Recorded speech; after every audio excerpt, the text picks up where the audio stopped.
You're listening to the Study Legal English podcast, the world's first legal English podcast, helping lawyers and law students become fluent in legal English. Hello and welcome to episode 2 of the Study Legal English podcast. I am your host Louise, and over the next few shows, I'll be talking to you about networking in English. I'll be covering everything from how to prepare for an event, topics of small talk and business talk, and following up with phone calls, emails, and meetings. In today's episode, we'll be looking specifically at introductions and icebreakers. So, let's get started. When you arrive at a conference, it can be a little daunting. You look around the room and at first glance, it seems like everyone is already in groups or engaged in something really important on their smartphones. However, just remember, everyone is in the same boat and the point of you being here is to meet people. If you look around the room, you can probably spot a few different clusters of people and some individuals. We can break everyone down into 4 categories. There are the individuals, the people who are stood on their own. The couples, 2 people stood together. The groups of 3, evidently a group of 3 people, and the groups of 4 or more. Take a closer look at how people are standing. You'll probably notice that some groups are closed, for example, that 2 people are directly facing each other in a setup where it would be difficult for you to join, and some others which are more open, for example, people standing next to each other, where there is space for you to slot in and join them quite easily. Individuals, people standing on their own, are always an open group. They are always approachable, even if they are immersed in their smartphone. They may be wishing that someone would come and talk to them. Couples and groups of 3 and 4 are also normally more approachable than larger groups. In this episode, we focus on approaching individuals. We'll be hearing from John, the lawyer from MMBR law firm, and Rachel, a guest who John meets at the real estate law conference.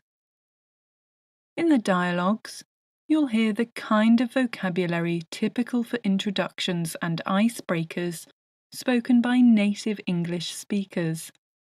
As you listen, try to answer the following questions. Number 1. Where does John live? Number 2. Why doesn't John need an umbrella? And number 3. When did Rachel arrive in Rio? In the first scenario, John approaches a guest at the real estate law conference and introduces himself, followed by an icebreaker about where the guest is from. Let's have a listen.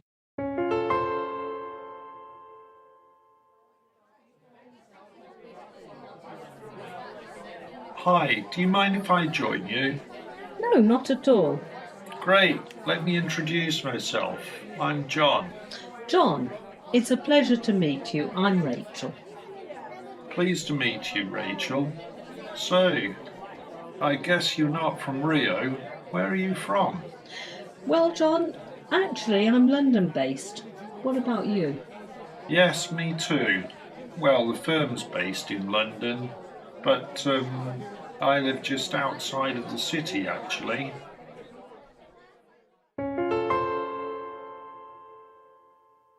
Great. Now, a good way to approach someone is to, firstly, walk over slowly and smile. Secondly, ask, "Please may I join you?" or "Do you mind if I join you?" Thirdly, shake hands firmly and maintain eye contact.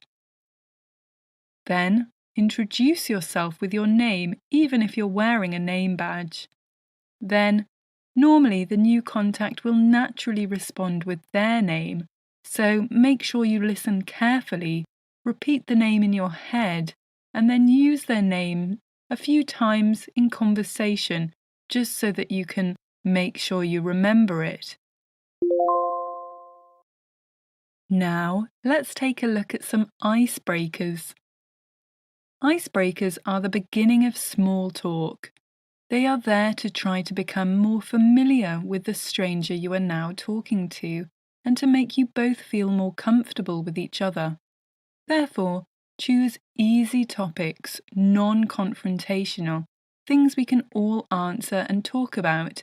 For example, your origin, where you're from, the weather, and the location. So now let's listen to John and Rachel breaking the ice with some topics like the weather and location. Weather's fantastic here. Yes, it beats London, hands down. It certainly does. I didn't need to pack the umbrella. Well, touch wood. It's a great location for the conference, don't you think? Have you had a chance to look around the city yet? Actually, I just arrived last night and I came straight to the conference this morning, so not yet. Have you? No, I'm hoping I'll get a chance to see a little bit in the evenings. I think there should be a bit of free time then. Now that we've listened to the dialogue, let's discuss some of the vocabulary. First, you'll hear the vocabulary. There will then be a beep and a short pause for you to repeat the vocabulary. This is followed by the definition. Then we'll hear an example sentence from the dialogue, followed by another example of using the vocabulary. Then there'll be a beep and a short pause for you to repeat the new phrase. Number 1. To be location-based.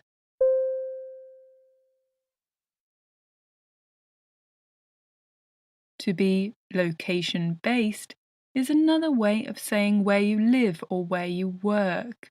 For example, Rachel and John say, Well, John, actually, I'm London based. What about you? Yes, me too. John mentions that he is based in London, but what he actually means is that he works there, so he clarifies things by saying, Well, the firm's based in London, but I live just outside of the city actually. repeat after the beep. I'm based in London. Number 2. To beat something hands down.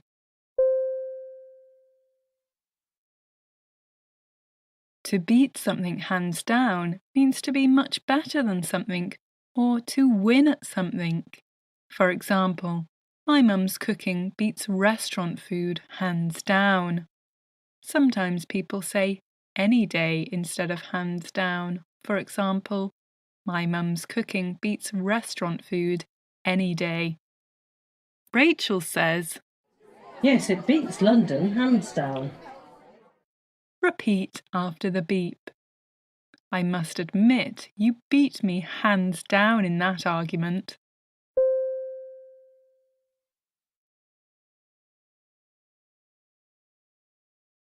Number 3.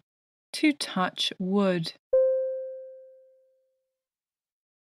To touch wood, or to knock on wood in American English, is normally followed by literally touching or tapping some wood if you can find it. It is done when people don't want to jinx themselves or don't want bad luck to follow.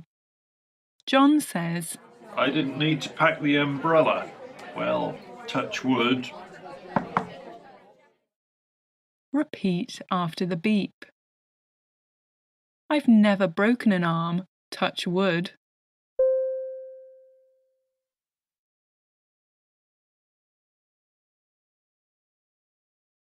Now, let's practice what we've learnt so far about introducing yourself and breaking the ice. In the following short sequence, I will begin.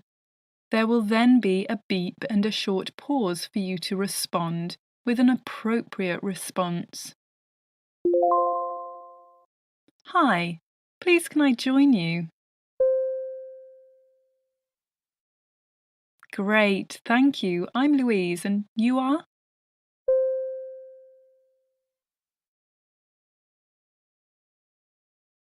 Pleased to meet you. So, where are you from?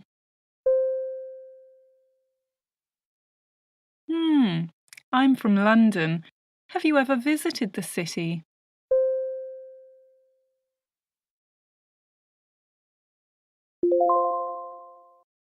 Well done. Now, let's take a look at the questions. The first question was, where does John live? John said, I live just outside of the city, actually. so it's a nice, easy question. John lives just outside of London, or in other words, he lives perhaps in a suburb or on the outskirts of London. Number 2. Why doesn't John need an umbrella? John said, Weather's fantastic here. John doesn't need the umbrella because the weather is fantastic, meaning it's not raining but it's sunny. So John is probably quite happy about this because, as I'm sure you're aware, it does rain quite a lot in the UK, so much so that sometimes I like to call it the United Greydom instead of the United Kingdom because it's so often grey. Number 3. When did Rachel arrive in Rio? Rachel said, Actually, I just arrived last night and I came straight to the conference this morning, so not yet. So Rachel arrived last night in Rio. So now let's listen to all the dialogue again at a more natural speed.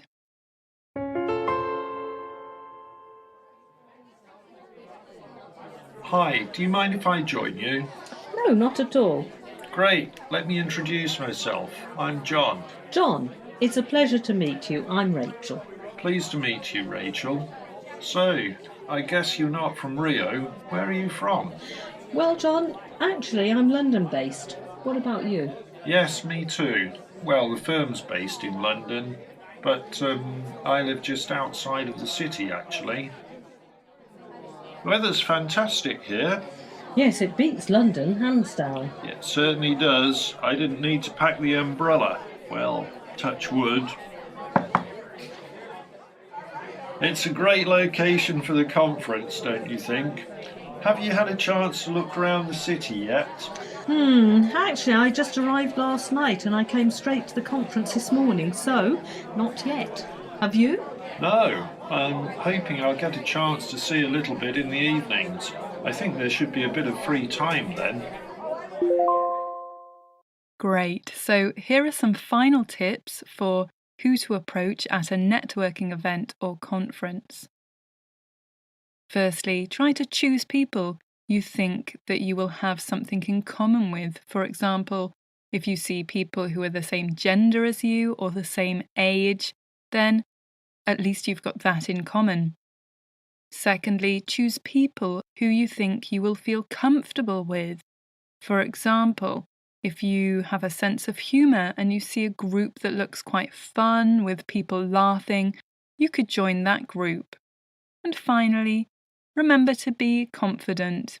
Everyone is in the same boat, and with your icebreakers, just choose nice light topics, and if you're completely stuck, just refer to the conference itself. So that's the end of today's episode. We've covered how to introduce yourself and break the ice at a conference. For more practice, Podcast Pro members can access online learning materials including transcripts of the shows and quizzes to test your knowledge. If you're not a member yet, you can sign up for a free trial at www.studylegalenglish.com. If you enjoyed this episode, please share it with others. And if you have any feedback or topic requests, I would love to hear from you. You can get in touch by email, info@studylegalenglish.com, or on Facebook and Twitter. Thanks for listening and see you next time.